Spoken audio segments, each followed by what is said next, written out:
तो वहां जाके मैंने देखा कि वो जूता चप्पल तुम उतार दोगे तो अपने कपड़े से साफ करके रखते हैं और तुम लोग तो गायब कर देते हो। और भंडार के लिए, भोजन के लिए आप जाके देखना, वहां बढ़िया सुंदर थाल मिलेगी, कटोरी मिलेगी, गिलास नहीं है, वहां कटोरियां मिलेंगी। ये लोग जाने वाले हैं, पूछ लो। सब गुरुद्वारों में कटोरियां और थालियां होंगी। थाली में आपको रोटियां मिलेंगी, चावल मिलेगा, कटोरी में दाल मिलेगी, सब्जी मिलेगी। आराम से एक साथ बैठ के खाओ। वहां पर चाहे एक रिक्शा वाला हो, एक गरीब हो, अनाथ हो, एक भिखारी हो, एक राजा हो, सबको एक साथ बैठा करके भोजन कराया जाता है। और सिख तो बहुत थोड़े हैं, पंजाब प्रांत में ही ज्यादा पाए जाते हैं और थोड़े बहुत इधर उधर, लेकिन इनके गुरुद्वारे इतने मजबूत हैं कि आज हैलट आप देखें, हैलट अपने यहां कितना बड़ा हॉस्पिटल है, कितना बड़ा। उस हैलट में याद रख लेना, गुरुद्वारे से एक गाड़ी भोजन, एक ऑटो में प्रतिदिन भोजन जाता है और रोज बदल के। आज उड़द की दाल है तो कल अरहर की दाल होगी, तो चने की दाल होगी, तो मूंग की दाल होगी, कभी पूड़ी होगी तो कभी रोटी होगी। रोज भोजन बदल के जाता है और सुबह 11 बजे के करीब वहां गाड़ी लगती है और फिर वो जाते हैं पंजाबी लोग और हर वार्ड में जाके आवाज लगाएंगे, जिसे भोजन लेना हो भोजन बट रहा है, फ्री भोजन। अब आप ये विचार करो कि वो पंजाबी होके, सिंधी होके और तुम्हारे यहां भोजन बांट रहे हैं, और तुम लोग तो दुआरे भिखारी आ जाते देखा भगा दे, नहीं जाए तो कहो डंडो एक दो जमा दो, और अगर कोई देता है तो वो कम मना कर दो, का तुम इनका पैसा दे रहे हो, का दान कर रहे हो, इनको दान नहीं करना चाहिए। और वो लोग मुट्ठी भर लोग ये काम करते हैं। और सेवा ऐसी सुंदर कि वहां पर कोई भी व्यक्ति जो जाएगी, चाहे महिला चाहे कोई पुरुष, सेवा जरूर करेगा। आप लोगों को धर्म के नाम पर जब सब जगह पूरा सामने, पूरा छूट, कहीं भी जाओ सेवा करना चाहिए, लेकिन हम लोग सेवा नहीं करते हैं। ये हमारी भूल है, गलती है। और दूसरी बात ये कि जिनके लिए साहब ने अपना सारा जीवन लगा दिया और आज उन्हीं के घर बच्चे मांस खा रहे हैं और दारू पी रहे हैं, और हमको क्या कह के बताते हैं, अरे साहेब बड़े बड़े पंडित लोग मांस खाते हैं, हमें क्या मना करे। जरा सोचो, ये दशा हो गई है कि आप लोगों के बच्चे मांस खाने लगे हैं, दारू पीने लगे हैं। इसमें से शायद ही कोई घर के बच्चे बाकी हों। सब लोग, मैं यहां जितने लोग बैठे हो सबसे मैं वादा करता हूं, शायद ही यहां पर जितने लोग बैठे हैं, एक दो घर भाई भले छूटे हो तो छूटे हो, और न बोलो नहीं। आप लोग बताओ कि आपके घरों में बच्चे दारू पी रहे हैं कि नहीं, मांस खा रहे हैं कि नहीं खा रहे हैं। क्या है ये मतलब? साहब कबीर ने प्रभु जुल्हा के घरे आए केवल इसलिए कि आप लोगों को स्थान मिले, भक्ति भजन मिले, सत्संग मिले, ज्ञान मिले। और आज आपके बच्चे थोड़ा सा धन पा गए, थोड़ा सा पद पा गए, तो आपने अंडे में विटामिन ढूंढ ली, दारू में विटामिन ढूंढ ली, मांस खाना शुरू कर दिया। और हम कितना भी समझाएं आपके समझ में नहीं आता। मैं आपसे पूछना चाहता हूं, नरेंद्र मोदी वहां दारू पीता है क्या? मैं आप लोगों से पूछना चाहता हूं, नरेंद्र मोदी दारू पीते हैं? योगी आदित्यनाथ दारू पीते हैं? क्या कहते हैं, अमित शाह दारू पीते हैं? देखा इनको छोड़ दो। ये टाटा बिरला वाले जितने हैं, जिनके यहाँ की दारू तुम पीते हो, पता लगा लेना। ये टाटा बिरला वाले कभी दारू पीते मिल जाए तो बताना। अरे इनके पास एक सेकंड में करोड़ों रुपया आता है, एक सेकंड में। उस दिन अभी एक दिन मैं न्यूज देख रहा था, उसमें दिया गया था एक सेकंड में करोड़ों रुपया आता है इनके यहाँ। तो ये दारू पिएंगे तो 2 मिनट के लिए, 4 मिनट के लिए अगर इनका दिमाग इधर से हुआ तो करोड़ों अरबों का घाटा हो जाएगा। ये लोग कभी दारू नहीं पीते हैं, ये लोग मांस नहीं खाते हैं। और जितना बड़ा आदमी तुम्हें मिलेगा, मैं वादा करता हूं कि वो लोग जल्दी जल्दी मांस दारू नहीं खाते पीते। और मांस दारू कौन खाता पीता है? जो 300 रुपया पैदा करत हैं, और वे जब शाम के लौटिए तो बनते पहले पांच खरीद लिया, एक पी लिया है और एक जेब में डाल लिया।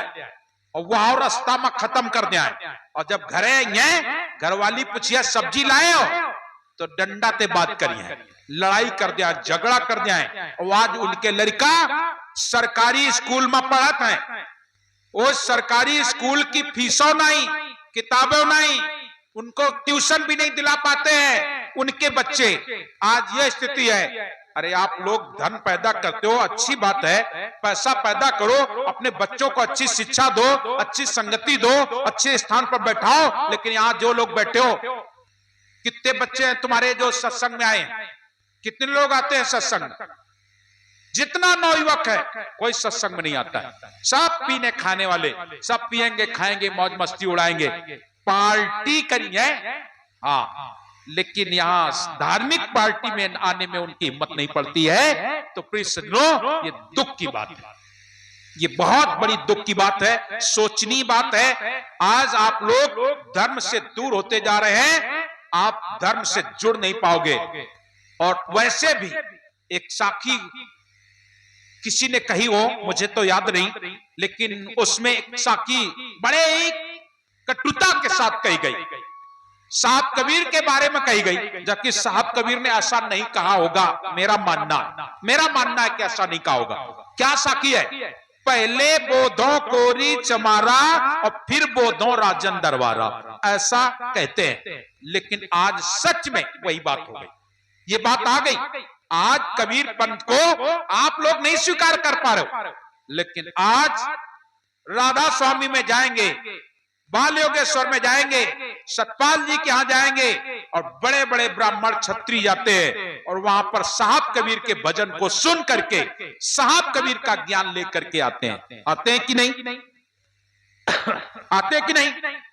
और इतना ही नहीं, तमाम और बाबा जय गुरुदेव और तमाम बताया, निरंकारी मिशन में इतनी बड़ी भीड़ है, यहां चले जाओगे वहां जाकर के लोग नामदान लेके आते हैं और कबीर साहब की बात सुन करके आते हैं, और वहां सब ठीक है। लेकिन यहां आप लोगों को सहज में साहब शिक्षा देते हैं तो आपके समझ में नहीं आती है। और ना आने का कारण वही है कि आपके बच्चों का खान पान दूषित हो गया है। और कबीर पंथ का उद्देश्य एक ही है, पहले तुम इंसान बन जाओ, पहले तुम इंसान बन जाओ, बाद में तुम पंथ देखना, बाद में तुम धर्म देखना, पहले इंसान तो बन जाओ। हमारे कबीर पंथ में मांसाहारी व्यक्ति के लिए जगह नहीं है, क्योंकि हमारे यहाँ मांसाहारी मानवा प्रत्यक्ष राक्षस जान, इनकी जो संगत करे होए भक्ति में हान।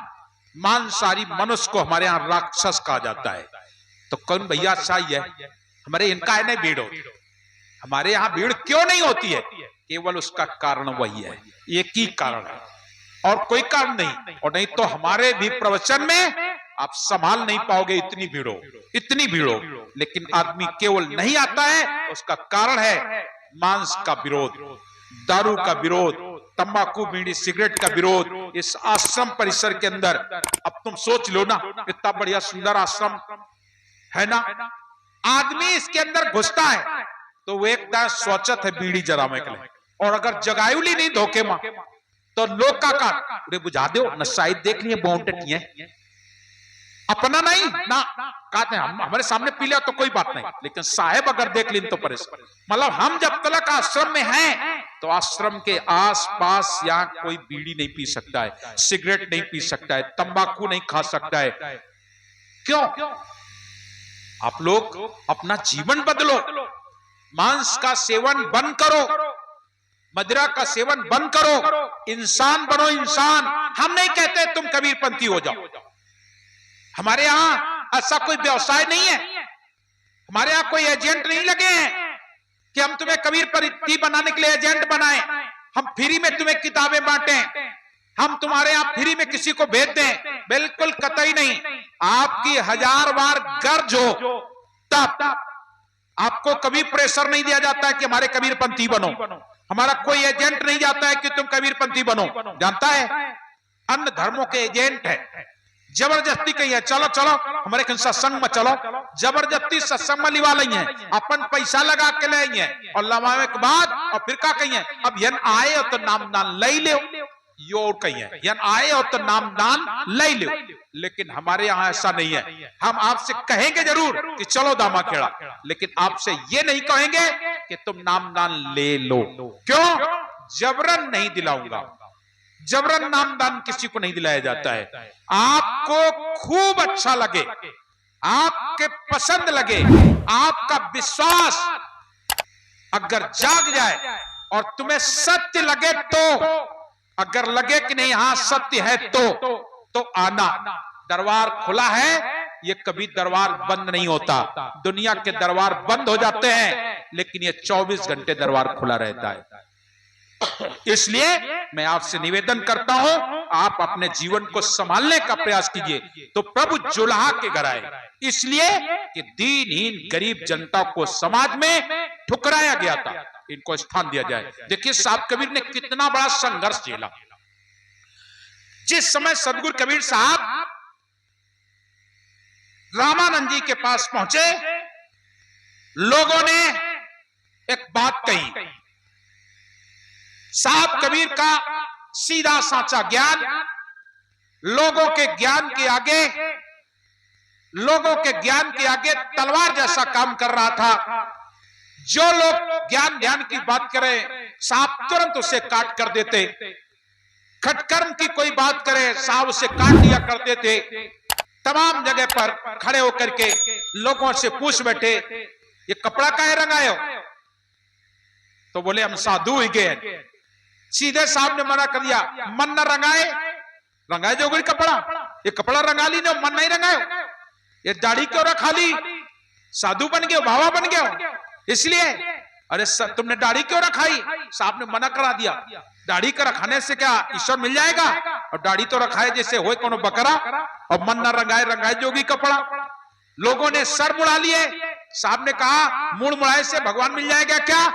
अगर मूड़ मुड़ाए से ईश्वर मिल जाए, भगवान मिल जाए, मूड़ मुड़ाए हर मिले तो सब कोई ले मुड़ाए, और बार बार के मूड़ते भेड़ न बैकुंठ है जाए। साहब ने वहां भी उनको फटकार दिया। कुछ लोगों को देखा मंदिर में जा रहे हैं और जा करके जल चढ़ा रहे हैं और इधर कत्लेआम कर रहे हैं। साहब कबीर ने उनको भी फटकारा, ईश्वर बंद नहीं है मठ में, वो तो बसा हुआ है घट घट में। तुम मंदिर में जाते हो और जा करके पूजा करते हो और बाद में आके मुर्गा खाते हो, बकरा खाते हो, और इन पे कोई दया नहीं करते हो, और मंदिर में जाके भगवान के दर्शन करते हो। ईश्वर बंद नहीं है मठ में, वो तो बसा हुआ है घट घट में। वहां सामने फटकार लगाई। लोगों ने पत्थर को खाना खिला दिया, पानी पिला दिया, दूध पिला दिया। साहब ने उसे भी मना किया, पत्थर भोग नहीं खाता, नहीं खाता। अरे जो खाने वाला उसे खिलाओ, उसे खिलाओ। पत्थर कभी खाना नहीं खाता। खाता है क्या? पत्थर जो भोग खाता तो टट्टी जरूर जाता। क्यों भाई, तुम लोगों ने अपने लिए लैट्रिन बनवाई है? कभी आप लोगों ने भगवान के लिए लैट्रिन बनवाई क्या? तुमने तो खाया, सुबह खाया, शाम को लैट्रिन, शाम को खाए, सुबह लैट्रिन, और भगवान को तुम रोज पूरी कचौड़ी खिलाते हो, देवी माता जी को खिलाते हो। क्यों भाई, उनके लिए लैट्रिन बनवाई क्या? बनवाई क्या? और खाते हैं और लैट्रिन नहीं जाते? ऐसा कैसे हो सकता? जो खाएगा वो दिशा मैदान जरूर जाएगा। आपने खिलाना बंद करो। खिलाना है तो देव देव चेतन देव देव ऐसा ही, किसी भूखे को खिलाओ, प्यासों को पिलाओ। और एक बात बताओ, मूर्ति का विरोध नहीं। आप लोग सोचते होंगे कि मूर्ति का विरोध, कबीर पंथ में मूर्ति का विरोध नहीं किया जाता है। मूर्ति माने मूर्ति, मूर्ति तो स्मृति है, याददाश्त है। मूर्ति बनाओ, अपने बाबा की, अपने दादा की, काका की, पिता की, चाचा की, सबकी बनवाओ, कोई दिक्कत नहीं।